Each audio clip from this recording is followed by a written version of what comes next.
9:47 a.m. Hi, baby. Baby, you have to listen to me carefully.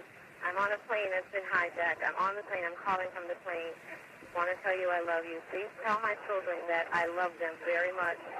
And I'm so sorry, babe. I don't know what to say. There's 3 guys. They've hijacked the plane. I'm trying to be calm. We're turned around, and I've heard that there's planes that's been flown into the World Trade Center. I hope to be able to see your face again, baby. I love you. Bye.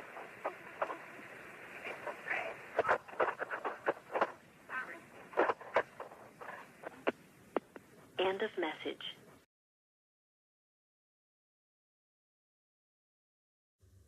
Well, the images I saw, the ones that, of course, affected me the most were the people diving off the building when it was burning. You know, to be put in such a desperate state, you know, that shows you the human reaction to those kinds of conditions. It was just revolting. And disgusting that we allowed it basically to happen.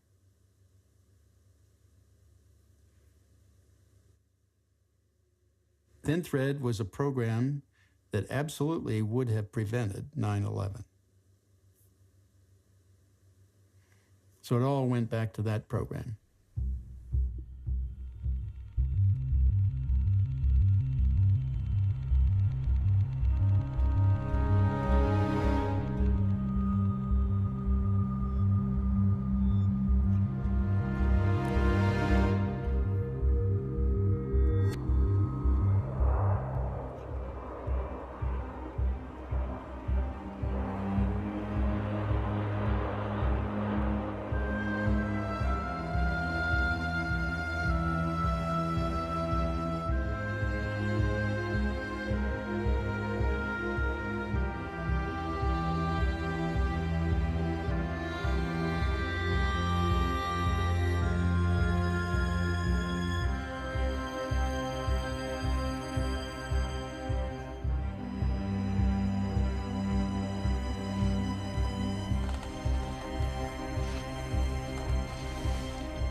The first time I met Bill Binney, the first thing he said to me was, I need you to know that I would never deliberately commit suicide.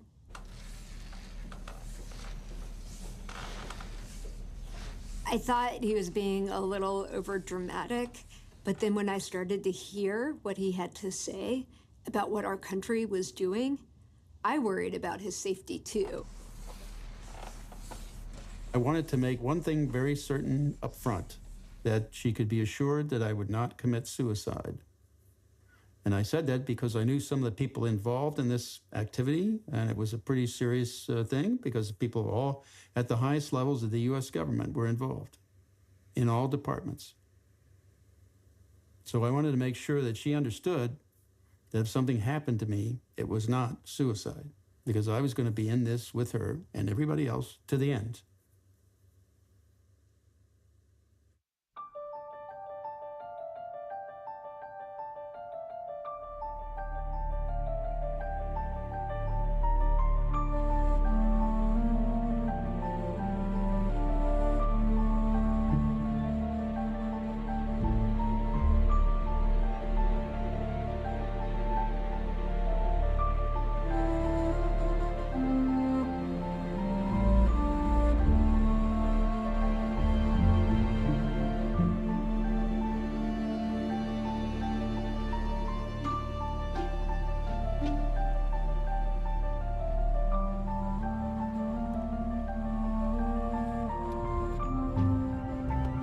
I grew up in central western Pennsylvania. It was basically the wilderness of Pennsylvania. It's out in the hills, in the Appalachia Hills, just before the mountains.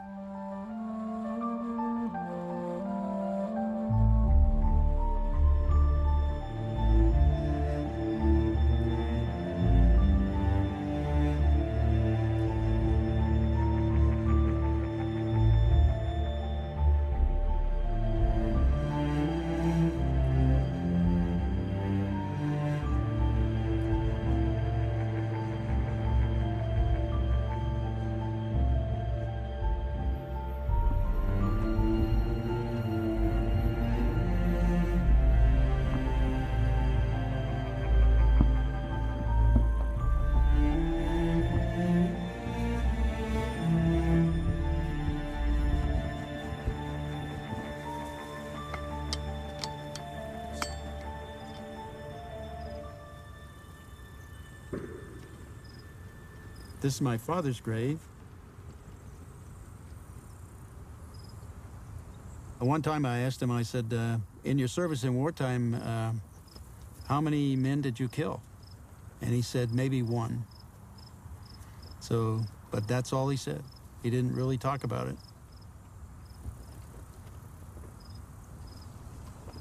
I think that was pretty typical of World War II veterans. They did what they had to do, and they didn't really think that that was anything different than anyone else did in World War II. Nobody thought they were heroes, they just thought they did their duty. One of the worst things about war is those who start it force others to be as vicious as they are to stop it. That's what I'm sure he was feeling. He just didn't want to talk about having to do what he had to do when in the war. One of the main reasons we get into war is by mistakes by leadership, because they're informed incorrectly or they're uninformed about events, totally. So the principle I thought that I was working under was to make sure that the information that I could arrive at through the work I did was informative to leadership so they didn't make mistakes.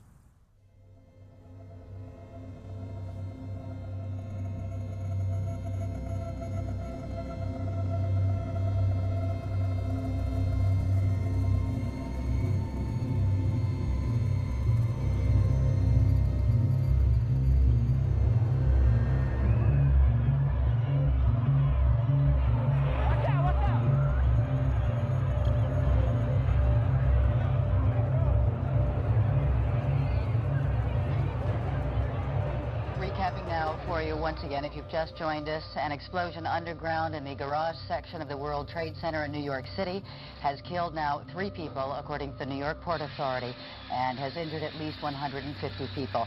Hundreds of people, as we speak, are still being evacuated from the twin-story towers of the structure at the southern tip of Manhattan Island.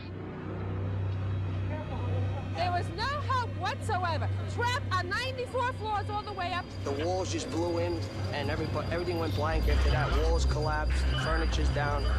It's a mess downstairs.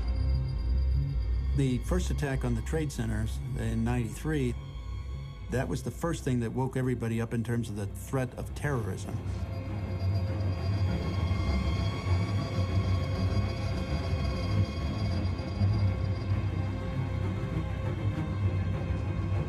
They took truck bombs into the basement and tried to place the bombs next to the supports for the building and set them off to try to shake the building or break the supports so the building would fall.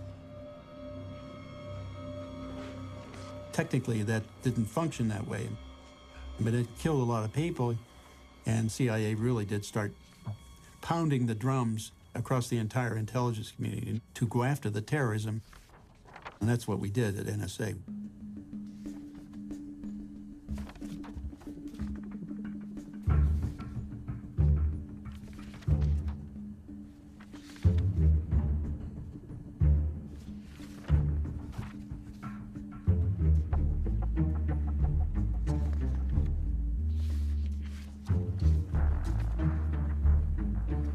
We were looking also at the same time with the explosion in the digital age, ballooning of communications and the internet and the phones, and the terrorists were burying themselves inside that ballooning communications network worldwide.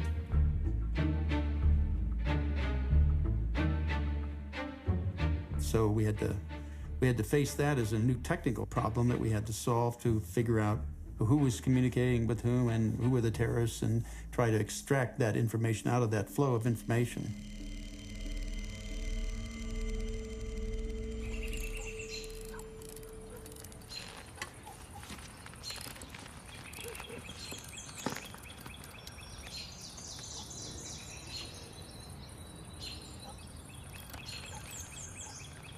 When I first took on the duty of technical director of the World Geopolitical and Military Analysis and Reporting Shop, I pulled together analysts from all over the agency, around the world. And I said, okay, we're going to start this little project here, and here's what we're going to do. We graph the relationships of everybody in the phone network in the world. So all we have to do is map all the relationship between 2.5 billion phones.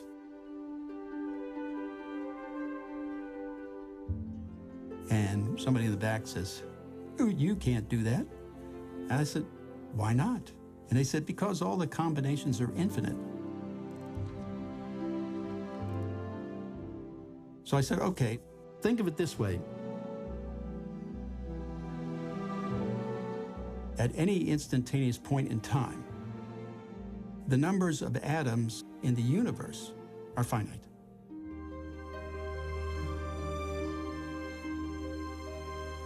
The relationships of 2.5 billion phones is simply a smaller subset of that.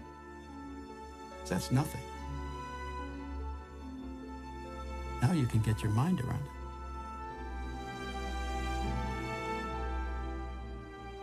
That was the whole idea of the Thin Thread program.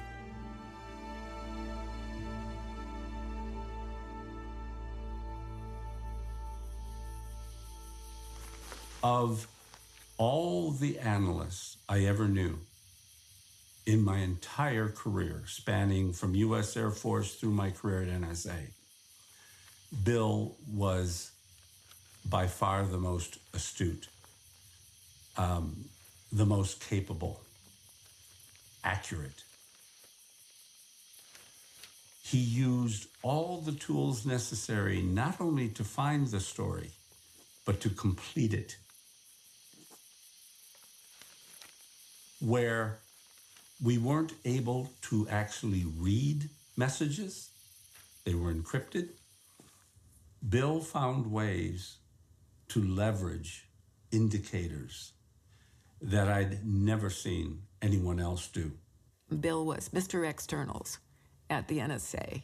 He was the person who, in the agency, who knew the most about what we now call in the digital age metadata.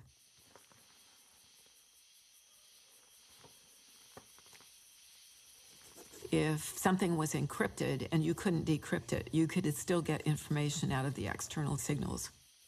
And that was Bill's forte.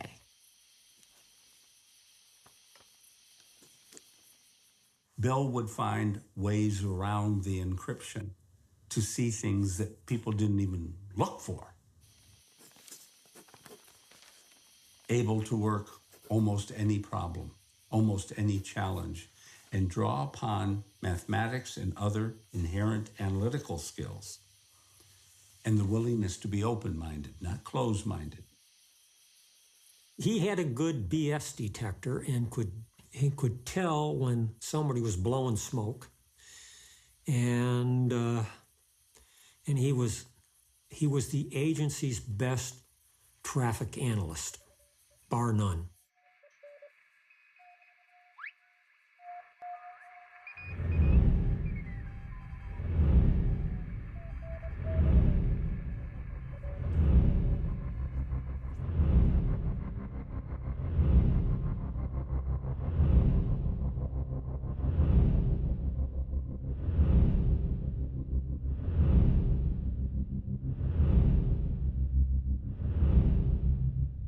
In '65, I was getting out of school, and the Vietnam War was cranking up.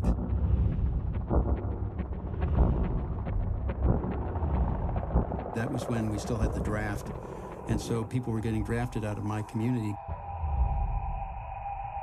And since in the country, you're usually pretty good with a rifle, and if you go into the Army, you end up in the front lines doing sweeps through the jungles in Vietnam and shooting people.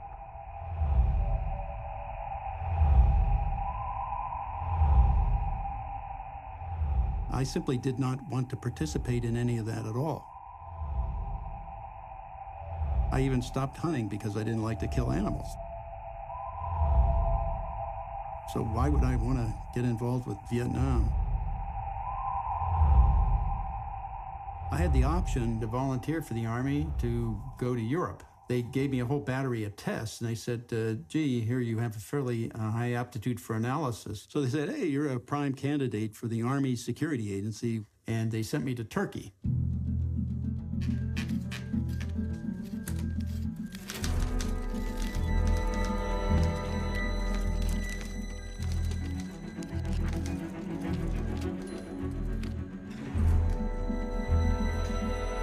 We had just come through the Cuban Missile Crisis in 1962, which was probably the closest time we ever came to nuclear war. And that kind of sensitized everybody to the real threat. Turkey was looking at the southern part of the Soviet Union. They had a lot of areas where they developed military technology. I was working a rather large military data system, a Soviet data system that had not been solved at that point. So they would look at things like manual Morse or speech, broadcast, or satellite communication. Those kinds of things produced information which they called traffic. Some of it you would record, some of it you would either get directly translated or converted into character streams. Some of it would be continuously encrypted data, which you wouldn't be able to read, but you could look at durations and things like that. It was probably 20th of the Russian military, so I was looking at a small segment of it, trying to develop the techniques that were necessary to see into what they were doing.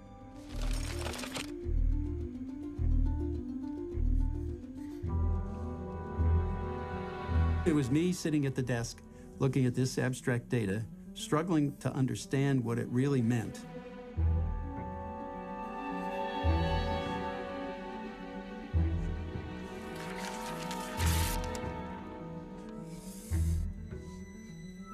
As I was going through there, it became clear to me that there were mathematical patterns involved. I started to see systems and relationships, so I started building things.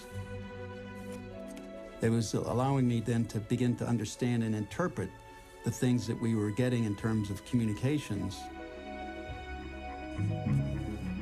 and relating that then to real-world events and what was really happening in the field.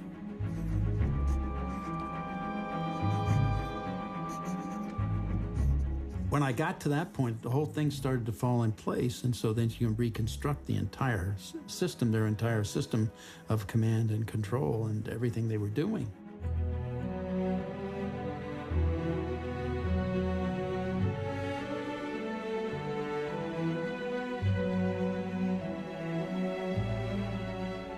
Everything is human behavior.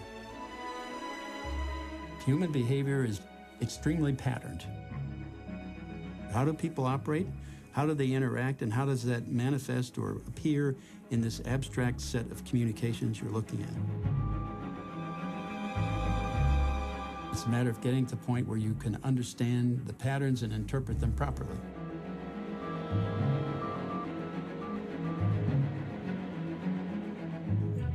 When you sit there and look at a problem like that, and then you can see the pattern and the in and the break. That's exhilarating when you do. It really is. Which is basically what we call metadata analysis now. Nobody seemed to be doing that. So that ended up NSA requesting me to be reassigned to NSA headquarters. I got a letter from what we termed God. It's in February of '67.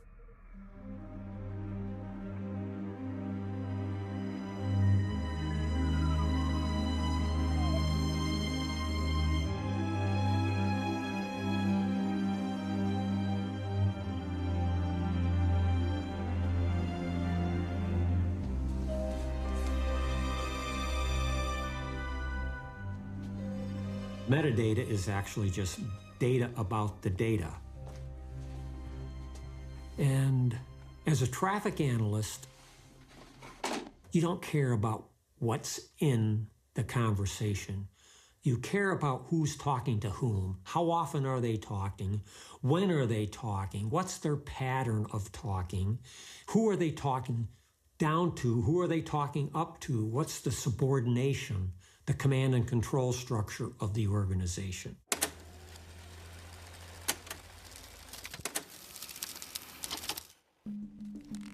In May of '68, I got transferred into the current reporting shop.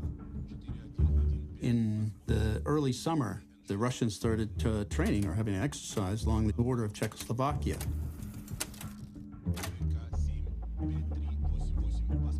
I started looking at the communications they were using to move around. And that's where I started to pick out some very small number of unique things that was different from a normal training program. So I started to capture that.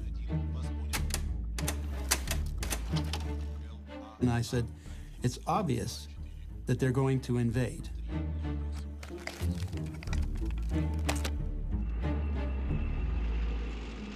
It was only 2 days later that they actually invaded.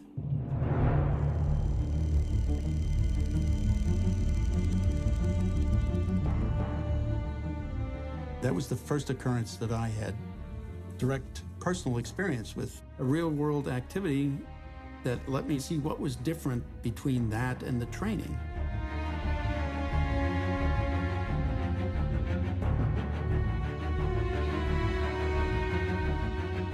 That gave me the idea what were the real warning indicators of impending action. The real warning indicators, there were only five. That's all. Just 5 warning indicators. I mean, they had maybe 100 warning indicators on the list, but none of them meant anything. The 5 that were real weren't even on the list. Okay, so I had my 5, and the rest of them were meaningless to me. So I simply watched for those 5, and it was just case after case over time, over decades. You could see every time they were going to do something, one of these or more of these, 1 or 2 of these would show up at least.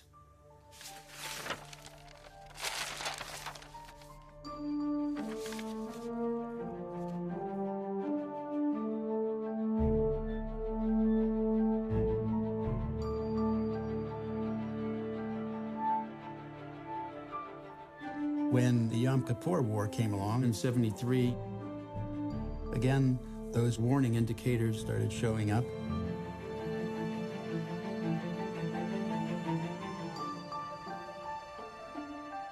And then again in '79 with Afghanistan. That was about a week before that invasion. It was very close to the Christmas holiday. So at that time, I said, well, they're going to go in close to midnight on Christmas Eve because that's when everybody's going to be asleep in the free world. So, and that's exactly what they did. I was off by an hour.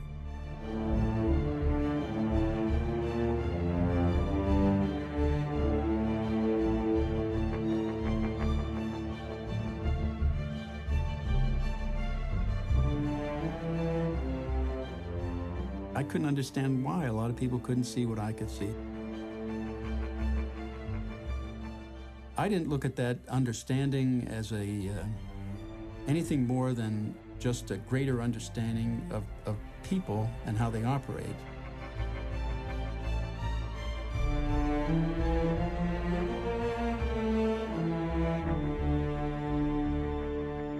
I sat on the terrorism desk in the Pentagon in 1993. I was on that desk when they attempted to drop the World Trade Center towers the first time with truck bombs. That's when I first learned about Osama bin Laden. And I distinctly remember issuing reports in which we said, this is a serious matter.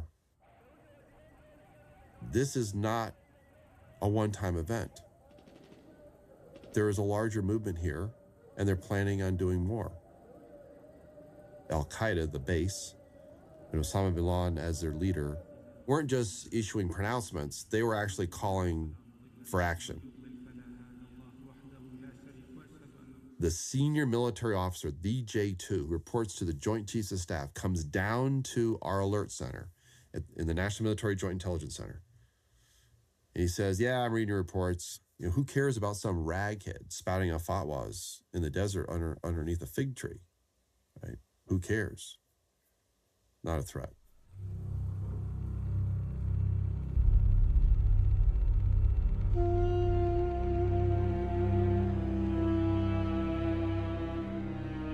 The National Security Agency traditionally has been one of the most productive of U.S. intelligence agencies. We relied very heavily on it ever since World War II, at least. When I got the National Security Agency account, I had heard that they were in pretty good shape. I went for intensive rounds of briefings, and after about 3 months, I was shocked at the poor condition of the agency. We were very ill-prepared for the digital age, but National Security Agency management continued to think that they were the best in the world and had the best technology, because this had always been their reputation, and they were convinced that there were no fundamental problems. I was convinced that there were fundamental problems, both technical and especially cultural. And I became very worried very quickly. See, they were drowning in garbage. The processes that were in place before ThinThread came along were wild-carded garbage collectors. And they were dumping all this stuff into a huge storage system, and the analysts were floundering trying to find out, well, you know, what's important to me?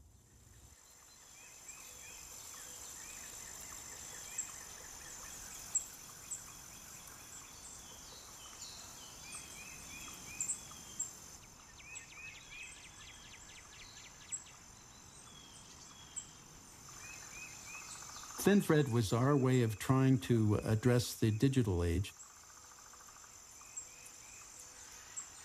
It was a question of being able to manage the volume of data.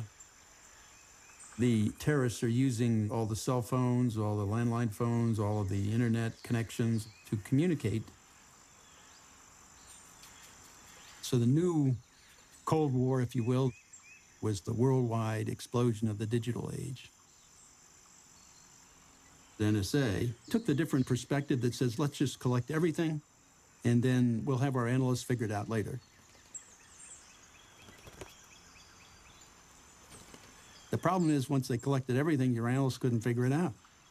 There was too much. They couldn't get through it every day. They make their database pulls, and they've got hundreds of thousands of returns. Well, you could not get through it. You're burying your analysts with meaningless data.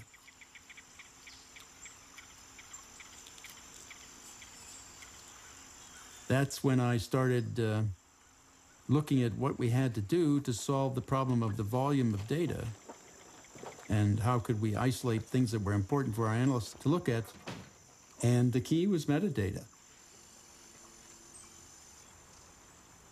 Just using the metadata in terms of relationships across the network.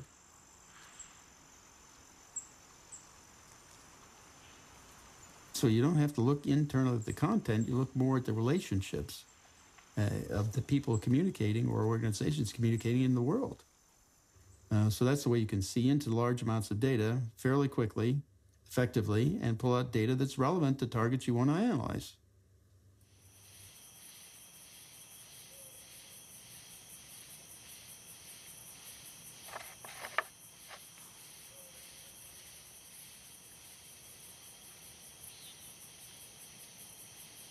My biggest fear throughout all of my work at NSA was the fear of human inaccuracy and human failure in terms of interpreting things properly or in terms of recognizing things. I felt that that process needed to be fully automated as much as possible so that the information coming in was untouched by human hands.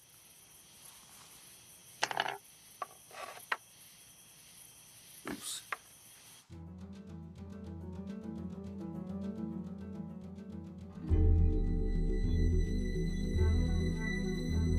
Many people called me things like the Great Satan or, you know, the Evil One, I think, and many other names, you know.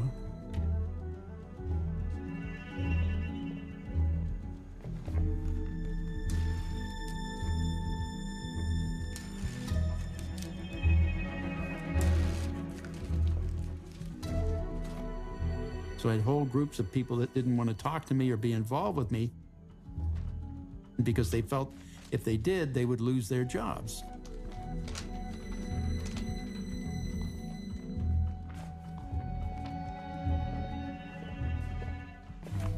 I was sitting at my desk with pencil and paper, trying to build a structure of the Soviet military command and control system. Of all the forces, in order to do it, I needed a little help from the cryptologists. So I went to them to get the bits that they had in possession. And they came back with a minuscule answer, and I said, if you don't want to work this problem, just give me the bits and I'll do it. I couldn't wait for them.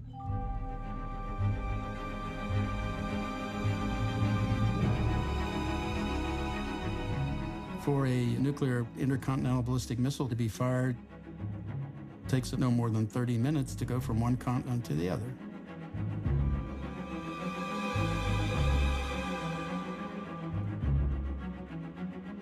That means whether or not you wish to fire back before the weapons start landing, you have 30 minutes to make that decision.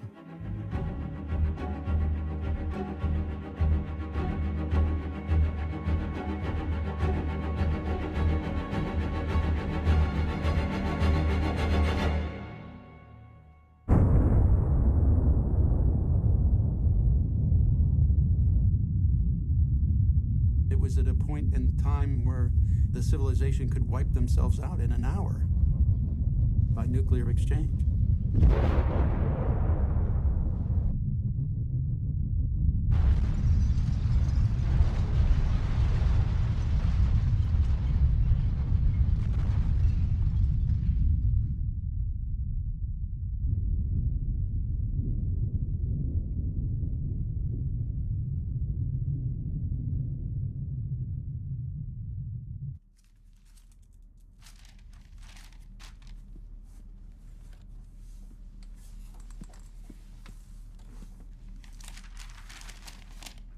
For the longest time in my career there at NSA, I was trying to work, this is probably the order of 13 years, I was trying to work with the computer people because I wanted them to do certain programs that would assist me in what I was attempting to do. Every time I would ask them to do something for me, they would say, okay, please send us a memo saying you have this requirement request. So I'd send them memo after memo. That gave them a requirement. That requirement gave them the justification to go to Congress or others internally in NSA and ask for money. So that helped them build their empire, But in the meantime, they would never solve my problem. They would just take the money and keep asking me for another requirement.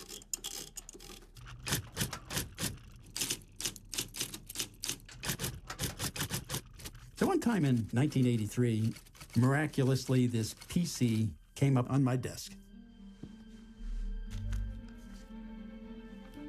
I had a friend who was probably the best C language programmer at NSA.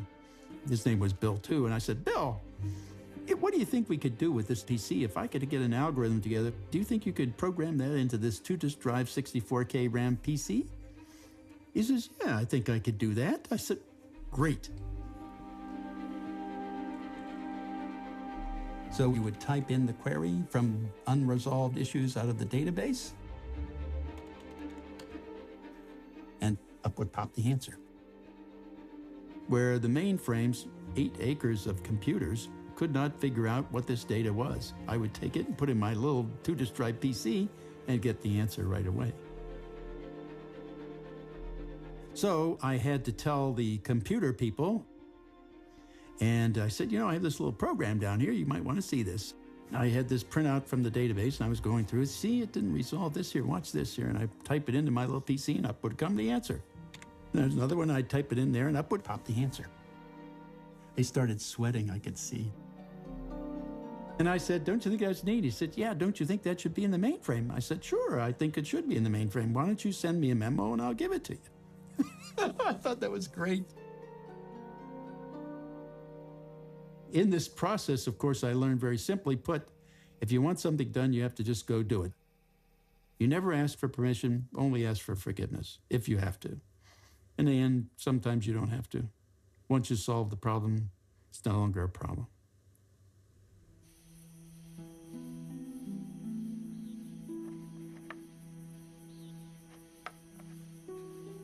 My philosophy was very simple. If somebody says something is impossible, that's something you have to do.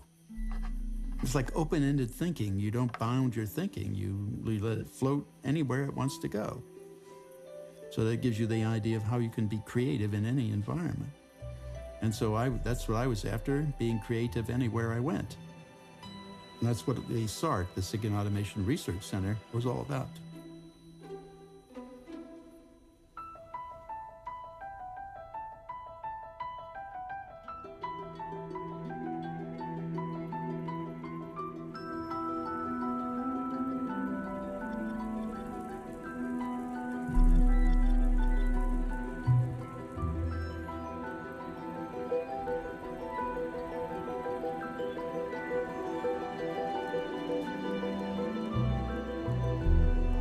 The SARC was this skunk works organization, about a dozen people. Bill Binney was one of the co-founders of that. Ed Loomis was the integrator. Kirk Wiebe at that time was like a business manager and analyst, and they had other support people as well. And they had a few contractors. The SARC prided themselves on having a very small team that was very creative and flexible. They didn't want a lot of bureaucracy. They had so low a profile that when I asked for a briefing from them, the management didn't even know about them. They had to scramble to find out who they were. They were kind of hiding until they had their system perfected. It was an extraordinary organization. And Bill, he was the algorithm brain. He was the crypto mathematician behind the algorithms of what became known as Synthread.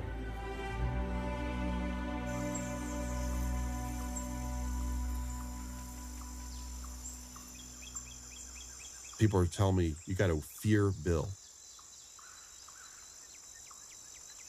And the reason you have to fear Bill is he's like this super crypto mathematician. And if there's anything wrong, he'll shred you. So I end up calling him up. We made arrangements to meet, and I end up showing up in his office one morning. I spent a couple hours with him, and it was immediately clear within the first 15 minutes that we were going to hit it off really, really well. Because the entire first part of our conversation was all mathematically based. The thing that Bill loves most is math. As soon as anybody raises anything mathematical, his eyes literally light up and he perks up and he'll start talking about it. You know, he just loves math. And it's wonderful that he found his profession, you know, the thing that he was really meant to do. The beauty of math is that it's an attempt to structure common sense and consistencies in the universe. That's all it is. There is no chaos. There is nothing that's infinite. Everything is structured. And it's just a matter of finding that structure.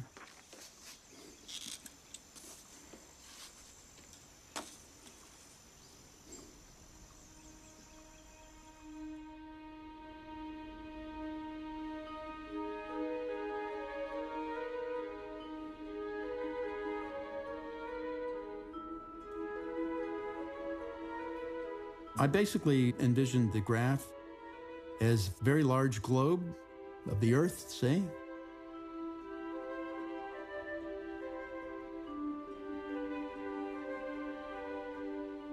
With a total of about 7 billion nodes in it, or dots,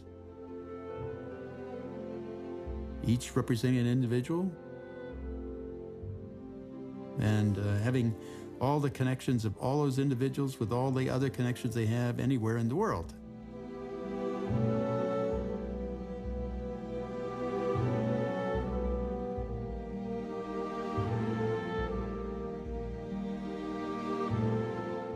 Think of yourselves as drifting into the globe.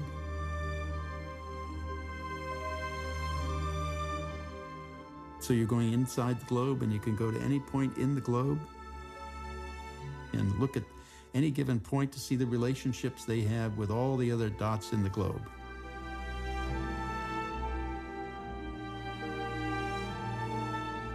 when you go into the globe, you pick out a dot, you can pull it out of that relationship graph, and with it will come all of the nodes that it has a relationship with.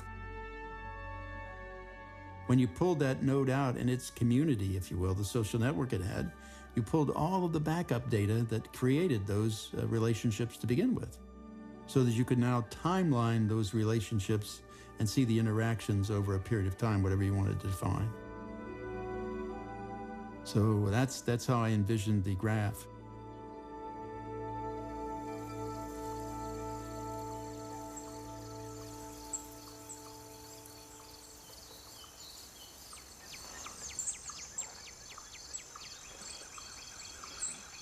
My interest was in making Bill Binney happy.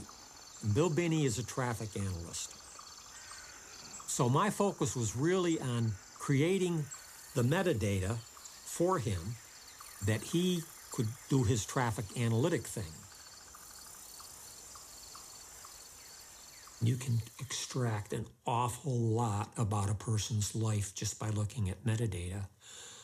And today, when you take all the metadata that's being popped around the world by GPS, by your cell phones, by your transponders for your Easy Pass on the highways, by your credit card when you insert it into an ATM machine, or when you insert it into a cash register, a checkout line. All that data gets all brought together, and it all traces back to you, the individual.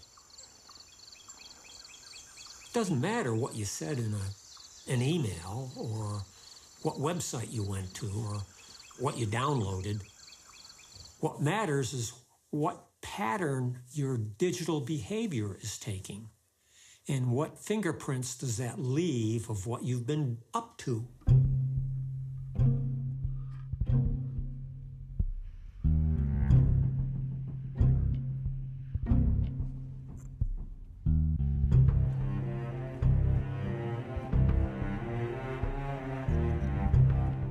I first started to build on my portion of what I considered the thin thread program, which was the back end for analysis of the data once it was acquired.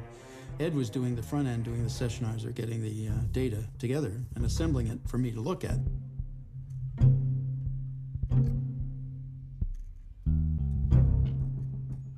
Ed's sessionizer was our starting point to access and scan the internet for important information.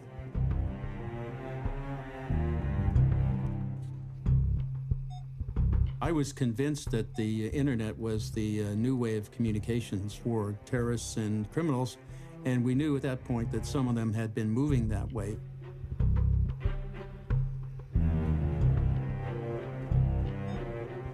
Internet exploded.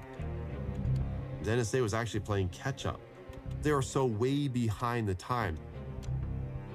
NSA management seriously considered, no kidding, as to whether or not they would actually give people email technology. And the reason is we don't know what they're going to send to each other. And there were no secrets worth knowing on the internet. It's all open. It's not secret. There's no effort. We want real secrets. We don't. Internet, you can't have a secret on the internet.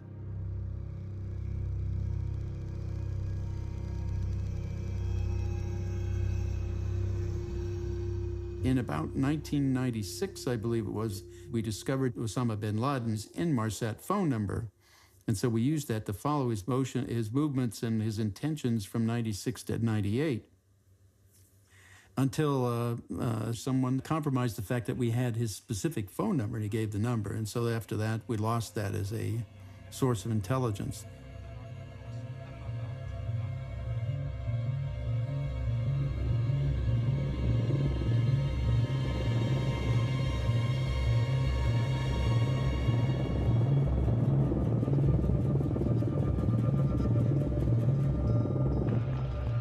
More than 80 dead, more than 1,700 injured in two bomb blasts today, which exploded just minutes and 450 miles apart.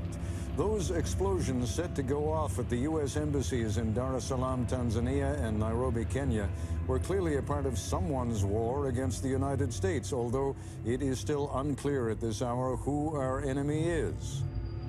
There was smoke and debris everywhere. We immediately left the office because we didn't know what had happened, and there were people laying about, and everybody that we came to was just covered in blood. We're joined now from the White House by U.S. National Security Advisor Sandy Berger.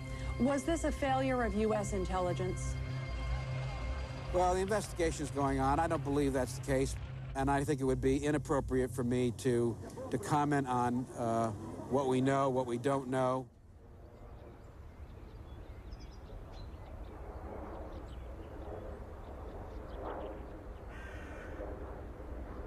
In August of 1998, we successfully got our sessionizer running at the fiber optic rates.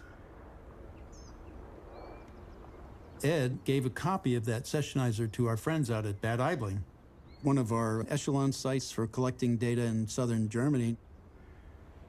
We just wanted to say, here, why don't you try it and see what you think and give us some feedback. And he said, gee, this sessionizer looks really great and works really great. He says, you know, I think I'll put it on the whole site.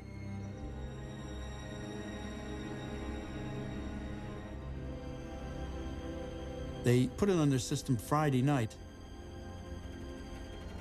And when they did that, it started producing so much information and feeding it back to NSA that by Saturday morning it was about to crash the entire storage system inside NSA. There was too much data coming in. They couldn't handle it. We were told it was bringing the storage system to its knees, and we were to turn it off. So one of the programmers had to come in over the weekend and turn off the sessionizer.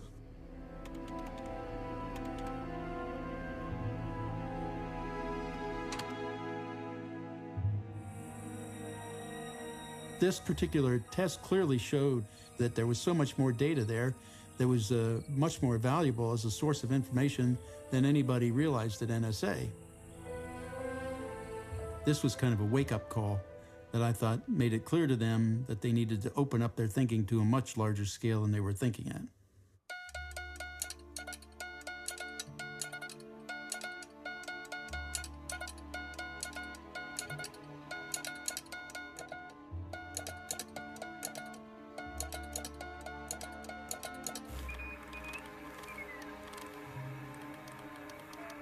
I had heard about Bill Binney, but hadn't actually met him. I called him up. I said, Bill, can I come down and see you and what your organization are doing? He said, sure, come on down. So I go down, I join Bill Binney in the SIGINT Automation Research Center. And I look around, and as I meet these guys and talk to them and interview, find out who's doing what, and begin to see the results of their efforts, I become literally excited. In terms of facing the challenges of big data, digital communications, and the internet, I saw the answer right before me. This little research organization had the keys to NSA's future. My concern immediately was, does anybody else know that? Do they even recognize, does anybody in any position of influence or power even recognize what they have?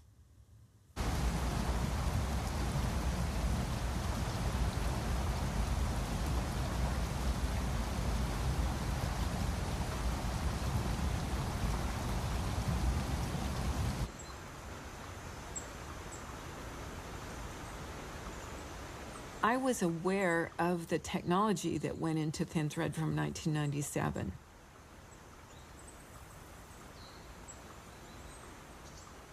I got a formal briefing from Bill and Ed and their team. And I thought it was pretty impressive compared to what else I had heard at NSA.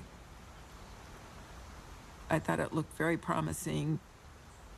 I started giving them money, and I would get Congress to agree to make sure that they were funded to develop their systems.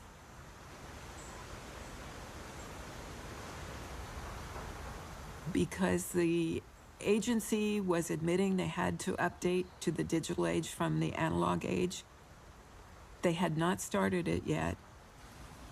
And even under the analog systems, there is this deluge of data coming in. And once you get the digital data and you get these high-capacity pipelines, it was going to be far worse. So it was going to be essential that there was some way to pick out the targets out of this, some way far better than the keyword system that NSA was using at that point.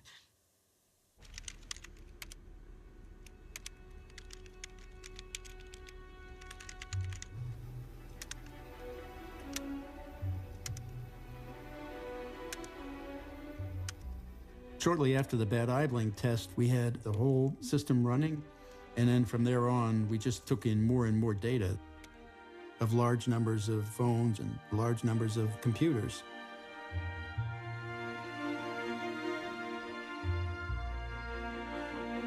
We started consolidating that into my big graph, which we called the Big Ass Graph.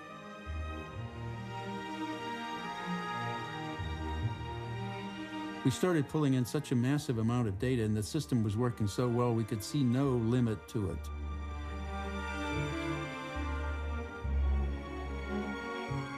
Building relationships between billions of people.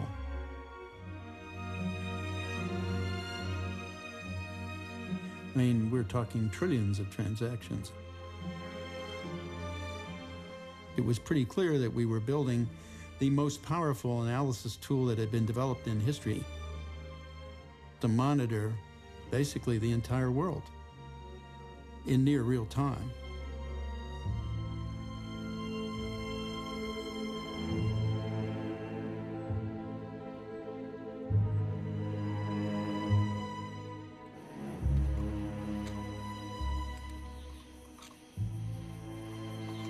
This is monitoring every member of the population automatically. You invade everybody's privacy. That's not compatible with a democracy. That simply just is not compatible. That's like the Stasi on super steroids or the KGB on super steroids, you know? This is things that they couldn't even dream of.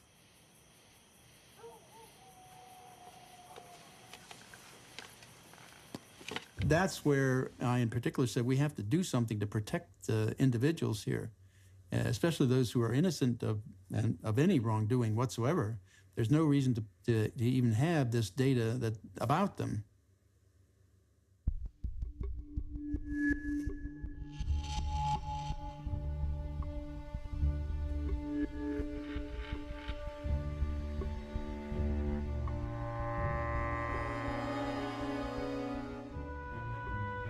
General Hayden came on as a new director of NSA. By that time, the Congressional Intelligence staff had become very disillusioned with NSA's ability to manage modernization. He was somewhat forthcoming in the sense that he was willing to make changes, although not necessarily in the areas that Congress was focused on. And he was a very fast talker. When he would brief the members, he would talk very rapidly. He would use all kinds of similes and analogies and everything that left you scratching your head while he plowed ahead. And he would get by with a lot that way. A lot. I think the members, this being a difficult enough topic to understand to begin with, he left the members in the dust. When Michael Hayden came in as director of NSA, one of the first things he said was that NSA was going deaf and blind. So he created the NSA Transformation Office, the NTO. A friend of mine became the chief of the NTO, and he realized what we were doing with Thin Thread, and he thought that was great. So he sent his deputy down, and he said, what can you guys do with $1.2 billion? Well, to be offered all of a sudden $1.2 billion was flabbergasting. You know, it was kind of hard to deal with. We had been operating with just a couple $1 million. So we asked him to give us a little bit of time to try to figure out what we might be able to do with that. So when he came back in, we said we could upgrade the entire world, everything we have in the world, and everything back here in the United States. But in the process, we could only spend maybe a little over $300 million to do it. So he said, that's really great. A few days later, he comes back down. He says, you guys did such a great job with $1.2 billion offer. Now what can you do with $1.4 billion? It was very shortly after that my friend in the NTO was replaced. He was basically fired, and Hayden proposed a program called Trailblazer. And that was a multi-billion-dollar program that was going to be basically outsourced and run by contractors and developed by contractors.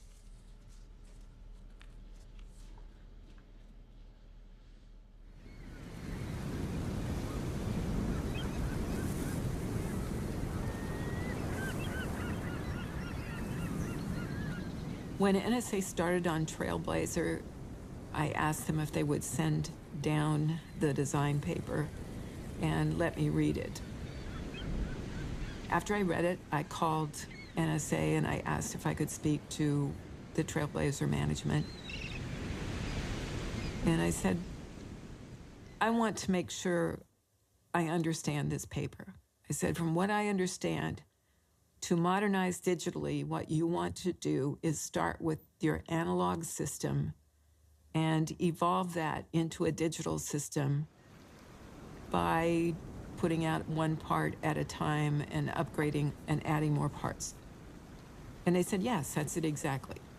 And I said, it will never work. It's a non-starter. It will never work.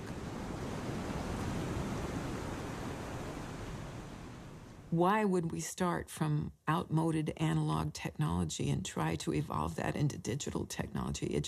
It made no sense. You ought to go with a new modern digital technology from the outset. One of the reasons that I supported Thin Thread was that I thought it was far more innovative and much more simple and elegant in design than what they were considering, therefore probably posing fewer problems.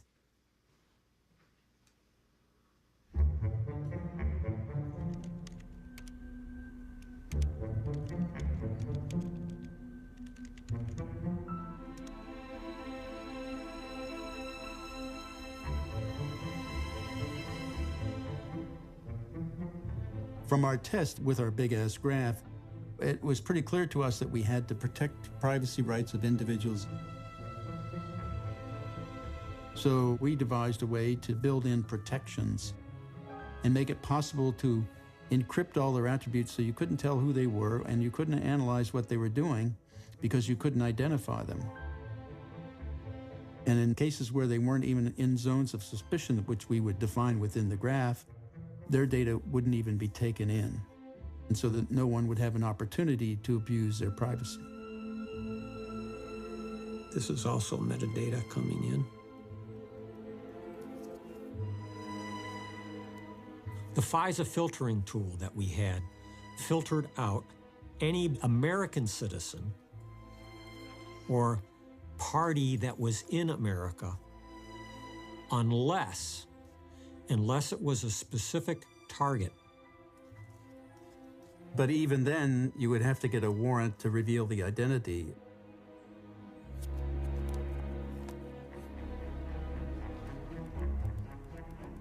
By 2000, we had it all connected and everything together and running from one end to the other. In 24 hours a day in 3 different sites. Focused on Asia. The only sites that agreed to cooperate with us were those sites that were known as research sites.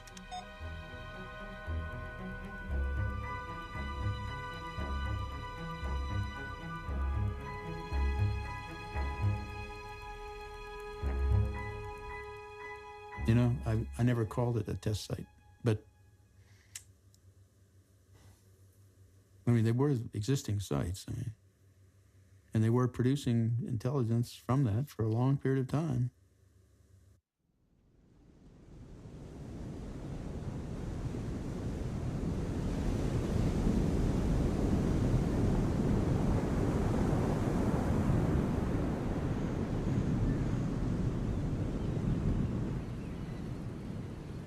We went to NSA and asked for a briefing. The SARC team came in, and to my great surprise, the entire Trailblazer team came to the briefing uninvited.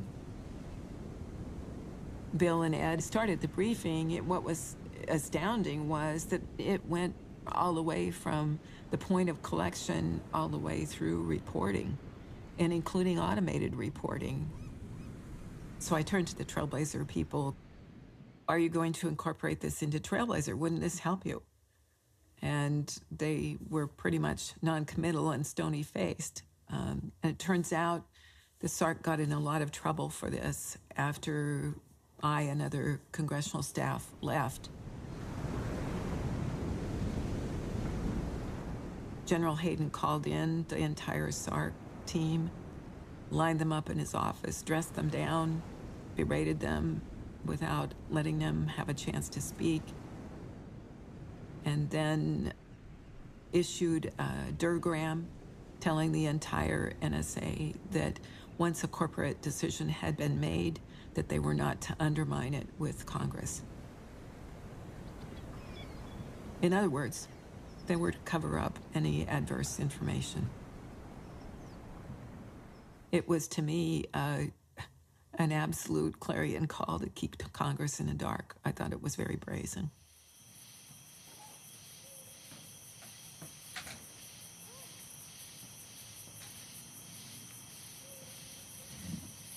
General Hayden basically said Thin Thread was no contribution to the Trailblazer program. Trailblazer is the program, and then we're not going to have any other program. Thin Thread, in my view, once we had it all together, solved all the problems of volume, velocity, and variety. We had solved all those problems that they were claiming were problems. But they rejected it as even a risk mitigation process. I mean, that's the kind of experience I had with generals back in 1968 when just prior to the Tet Offensive, we were predicting that offensive 2 months in advance.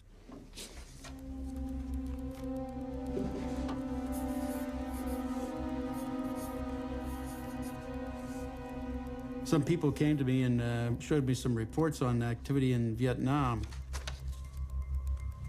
And they said that they were preparing a major offensive that would go from the Delta all the way up North Vietnam. It was all reported to all the major commanders in the field, as well as the Pentagon and everybody. But nobody in position of authority paid attention to it. General Westmoreland was again saying to the people in the United States that we were winning. We're watching the situation carefully, and I am confident that any further initiatives can be blunted. I basically looked at that as the philosophy of the arrogance of power. They felt they had so much power that they were invincible.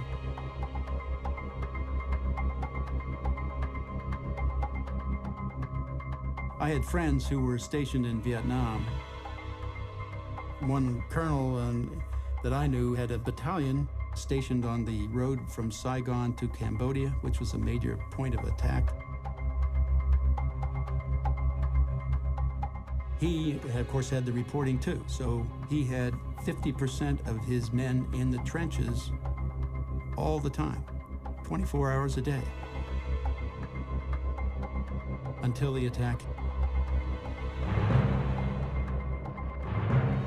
He was ready, and he lost one man on the first day, and he stopped them cold.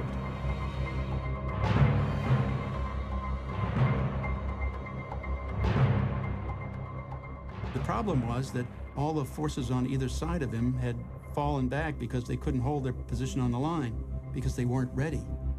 They didn't listen to the intelligence. So he had to eventually withdraw.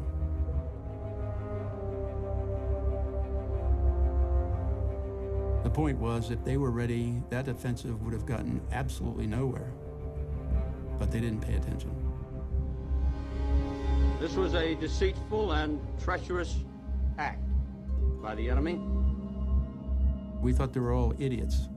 I thought every general in the country should be fired after that offensive. All of them.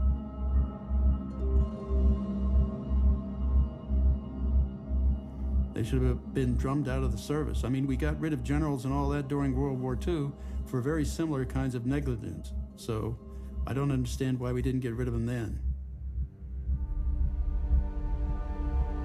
In terms of Americans, I think there were a little over 2,000 lives lost in that offensive. That doesn't count how many were wounded.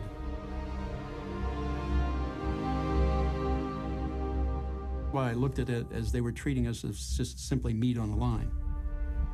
You know, throw more meat on the line.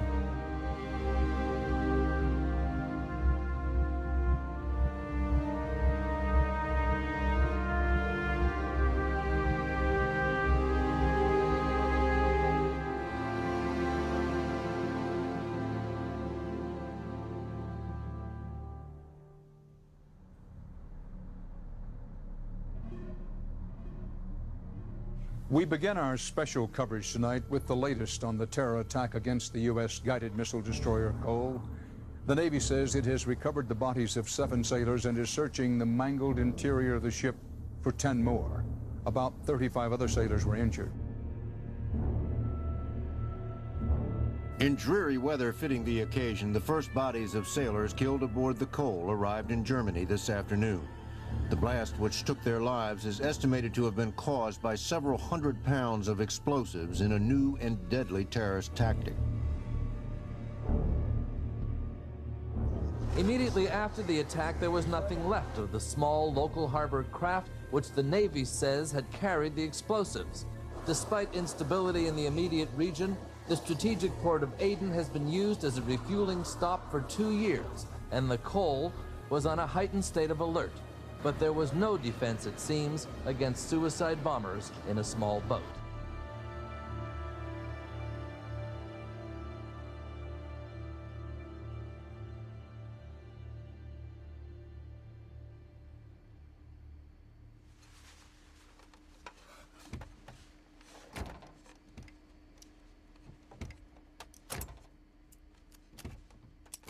We decided to continue developing thin thread to try to ensure that we had something that would functionally work by the end of 2000 so that we could address the terrorism problem in the real world, not in the wish world of Trailblazer, for example.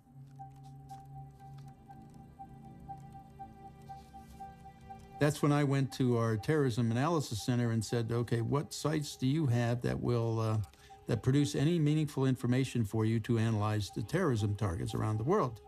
And so they gave me a list of 18 sites, and so I took that as the target set to go against terrorism. And then I came in November of 2000 and made a proposal that we do a deployment of thin thread to those 18 sites starting in January of 2001. But it came back rejected. So I don't know exactly who rejected. I assumed it was the chief of SID, Maureen Baginski. She was the 3rd person in rank in the agency. There was the director, the deputy director, then her.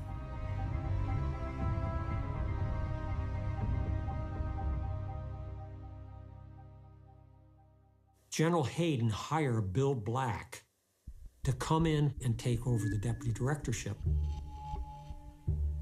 Once Bill Black was brought in from SAIC, where he had been a vice president, The following spring, he brought in another senior vice president from SAIC, and that person was Sam Visner. And who gets the contract to develop Trailblazer? SAIC. What's wrong with this picture? SAIC was a private company. It is made up basically of retired NSA individuals. People from NSA retire and they'll go into a company like SAIC, and then they'll use their contacts back at NSA to get contracts back to SAIC.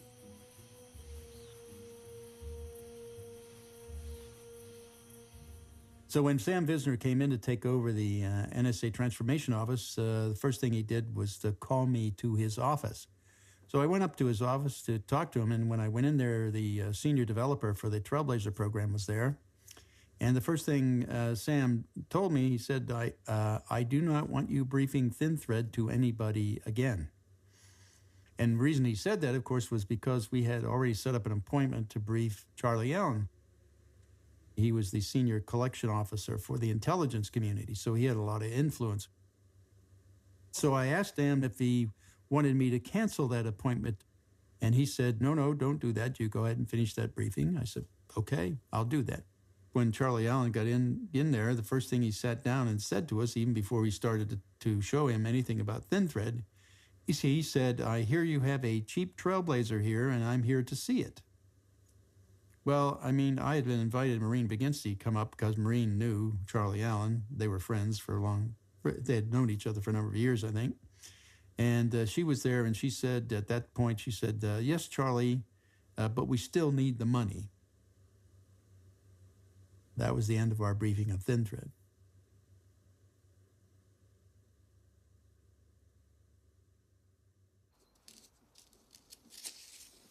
On August 20th of 2001, Maureen Baginski called me and asked to speak with me and Bill Binney at 4:30 in the afternoon that day. And she said to meet her in her office. So Bill and I went down to her office, and it was in this meeting with her that she advised us that she was terminating ThinThread. She said her decision was made because she had to decide whether or not she wanted to make 6 people unhappy or almost 500 unhappy. So she chose to make the 6 people unhappy. So her decision was what I basically called happiness management.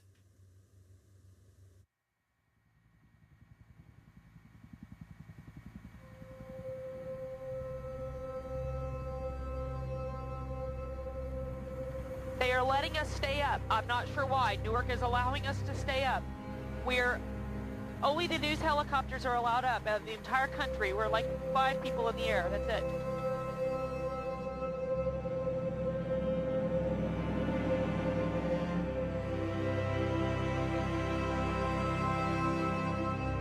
Oh my God, what's going on?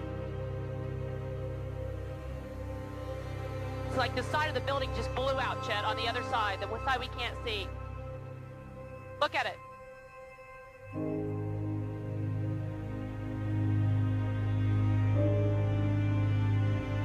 Oh my God. The whole tower collapsed. The whole building is gone. The whole building. Oh.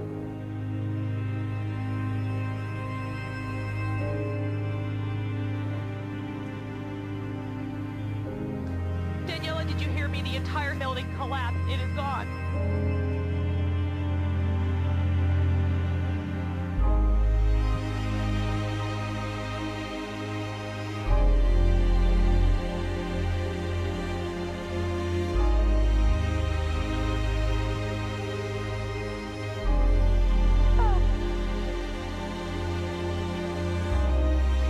The second tower is gone.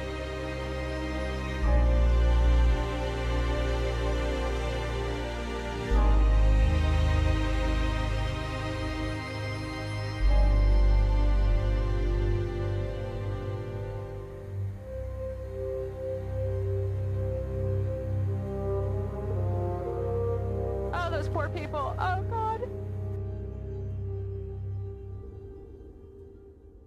On 9/11, I had taken my father-in-law to the eye doctor for an examination, so I was sitting in the waiting room watching television while he was getting examined. And that's when I saw the first plane hit the tower in New York. And immediately that said to me that we as an agency had failed to give warning of this terrorist attack.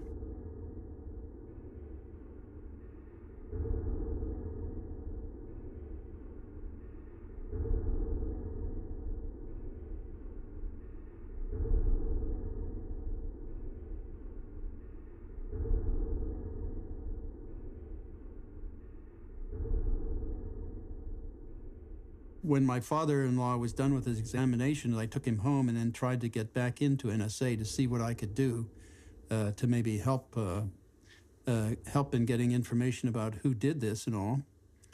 And they wouldn't let me back in simply because the Director Hayden had sent everybody home that wasn't necessary for the job. And so the guards were keeping everybody out, so we couldn't get back in that day. So the day after 9/11, I came in dressed like I was going to sweep the floor, so the guards let me in. Otherwise, they would have kept me out then, too, because that day that General Hayden had ordered everybody out of the building, too. So when I got in there, I went up to the SARC, and while I was in there trying to look at the material on my computer, my contracting president of the contracting group that I had working on ThinThread came over to me and said that he had just been in a contractor meeting with Sam Visner. And in that meeting, Sam Visner had told him that he said to him, "Do not embarrass large companies.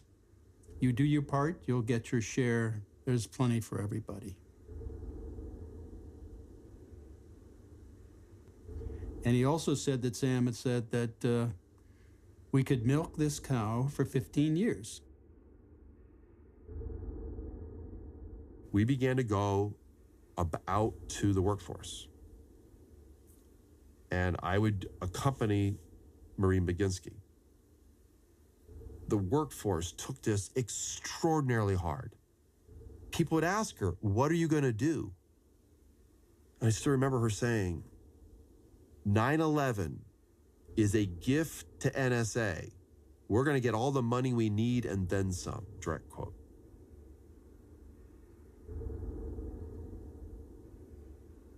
"9/11 is a gift to NSA." All she saw was dollars coming from Congress, and we would get to spend freely. It was not what we were supposed to be about. It wasn't about making money. It was about protecting the country and the free world. It wasn't, wasn't how big of an empire we could build or how much money we could make, you know? It was just sickening.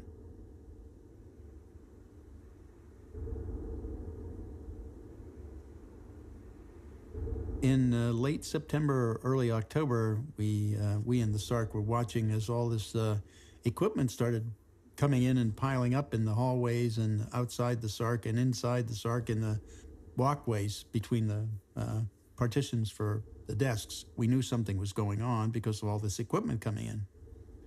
And then later on in early October, it started to disappear. That meant they were assembling the hardware somewhere down the corridor, a little bit down from where we were. And then by mid-October, the second week in October, some of the people who used to who I had under contract to do the software for us in the SARC came to me and said that, you know what they're doing down there, and they're taking in data on every U.S. citizen in the country.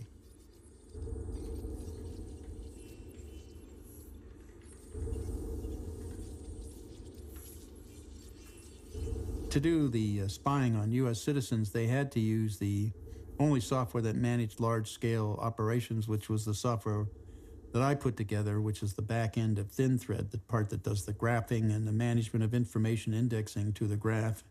And one of the first things they did to make that process work efficiently, of course, according to them, was to remove all of the encryption algorithm that we algorithms that we put into it to protect the privacy rights and the identity of U.S. citizens or any other citizen in that database. Well, I mean, after I was told that they were pulling in all this data on U.S. citizens and basically graphing the relationships of every U.S. citizen that uses a telephone or anything electronic, it was clear to me that I had to leave the agency. I couldn't stay there, so I had to get out as fast as I could. Bill, Ed, and Kirk became so disgusted with all the resistance they were getting, and with some of the personal attacks on them, I think also, that they decided to take an offer to retire at the end of October. And they told me that they planned to do that. Our last breath at NSA was October 31st, 2001. Halloween Day, kind of fitting.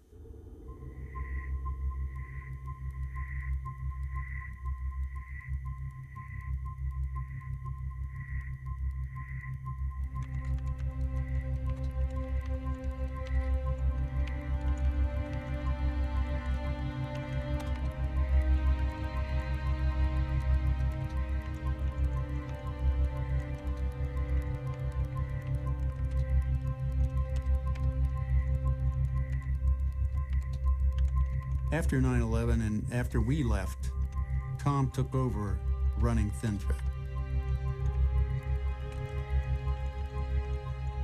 And he said, well, let's take the software in ThinThread and run it against the database that we've accumulated inside NSA to find out if there's any information of the 9/11 attack that we should have known about but didn't. We let it run. It was somewhere around 24 to 36 hours. I remember my program manager coming back with the initial results, and they were just devastating. We discovered critical intelligence, Al-Qaeda and associated movement intelligence that had never been discovered by NSA. They didn't even know they had it in their databases.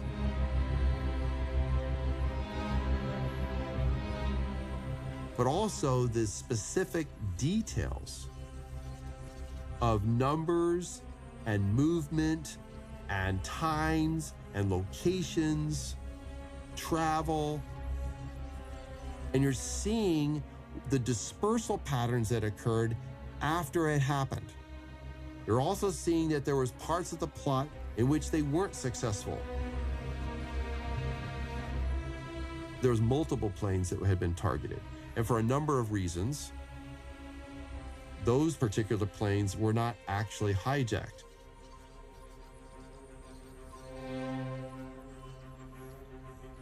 You can imagine the horror of realizing what had not been discovered and the confirmation of what was known, sitting in these databases.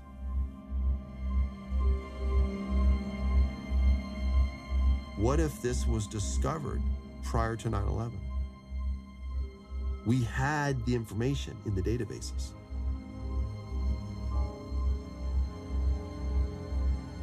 NSA's response? Completely shut the program down.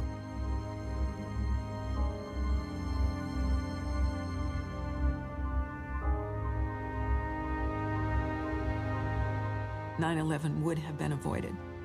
We would have caught the people who were communicating from San Diego with people abroad, with known terrorists abroad. There was no way we wouldn't have caught that.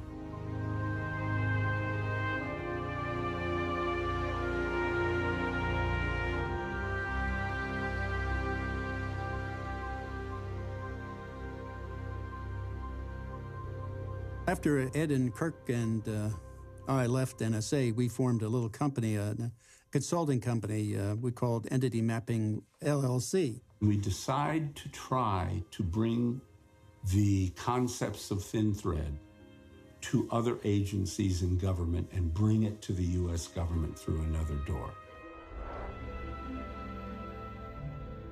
We were requested by the Senate Intelligence Committee staffer to go to the National Reconnaissance Office.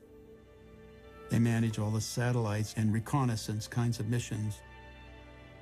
We were working there on a program, but NSA found out about it. They got the whole program terminated.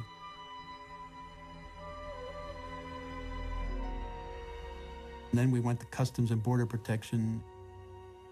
They got us fired from that one. Bill and Kirk were just infuriated by every time we went to get a contract with a promising customer, at the last minute, it'd be shut off. It happened with INSCOM, it happened with the Pentagon, it happened with NRO, it happened with CIA. We are stopped at each one of those, even though we are successful. Okay, I think we got it. Yeah. Including one where we were given a set of data and asked to analyze, even though NSA had already analyzed it. We found extremely valuable material in that data where NSA had not. We wrote up a report, sent it up the chain. A senior executive in that agency said, my God, these guys are going to embarrass Michael Hayden and the people at the fort. We have to stop this program. And it stopped immediately. We were told, stop work, don't do anything else. And they proceeded to dismantle the computers that we were working with and the data that we had discovered, and all of the intelligence was wiped off the disks.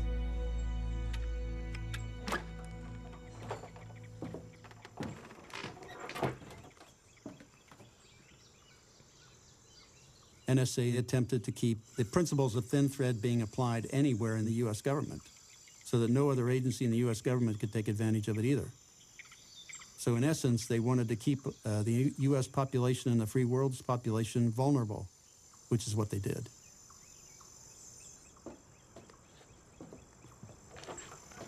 And that's why we filed the DoD IG complaint in September of 2002 against NSA for corruption, fraud, waste, and abuse.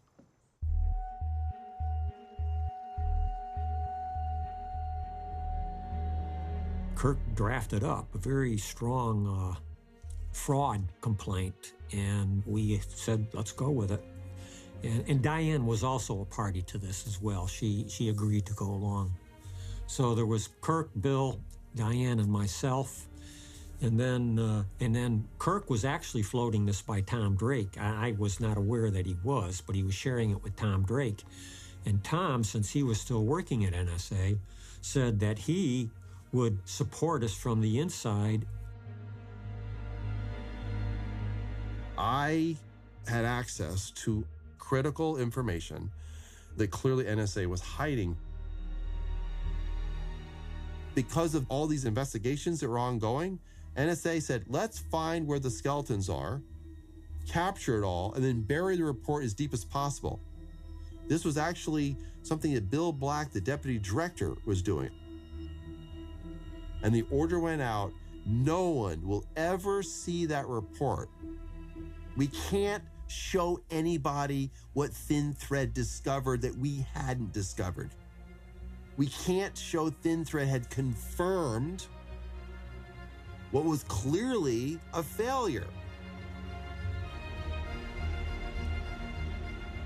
So I was contacted officially, and arrangements were made for me to meet with the investigators.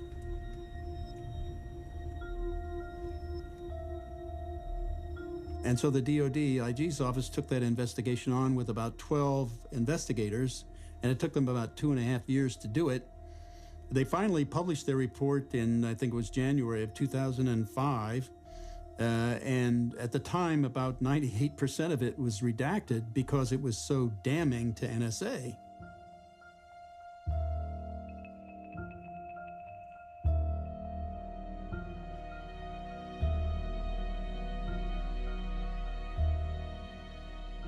Many of the redactions are on paragraphs that are marked unclassified.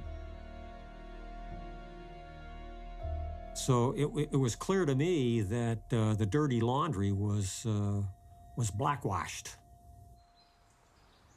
This was our Justice Department covering up for those crimes.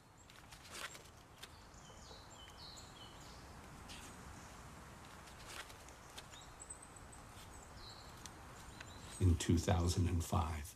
Trailblazer was declared an abject failure, having wasted billions of dollars. A lot of millionaires were made during that time, but not much intelligence got done. It was the largest failure in NSA history. People don't realize that. And yet, General Hayden, who presided over the largest failure in NSA history, was promoted to a higher position of authority, made Deputy Director of National Intelligence, and then promoted again and made Director of Central Intelligence. It is odd when mankind promotes failure. Something is wrong.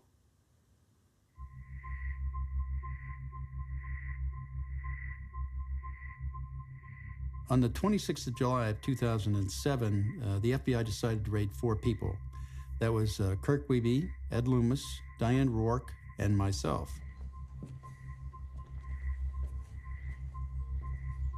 So they fabricated evidence to get a warrant signed by a judge to go in and raid our houses and take our material. Specifically, they were after all material that was related to Thin Thread.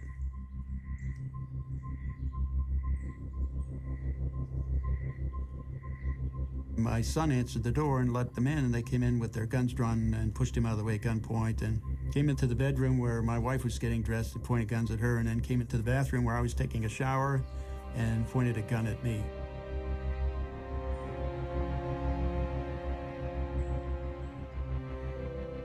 I didn't hear them at first, apparently. By the time I heard them, it sounded like they were going to break down the door. They were rattling it madly and banging it back and forth. When the raid occurred here, it was such a shock to my inner core. I couldn't believe it was happening. I went to call my attorney first. She told me to ask for the affidavit that justified the raid. I asked them, they said it was classified and I couldn't see it. As soon as I got off the phone, I realized they had gone to the office and picked up all the most relevant information, all of the stuff about NSA that was on the shelves, which was, I think, a first indication that they had entered the home previously. When all that equipment was taken from my house, my computers, my data, my newspapers, my memorandums that I had shared with friends of mine, I just could not believe that I was perceived as an enemy by my own country. I keep thinking if this happened to us and we were educated people, sophisticated in government ways, who could get some help, what happens to the man on the street? What happens to the 18-year-old kid?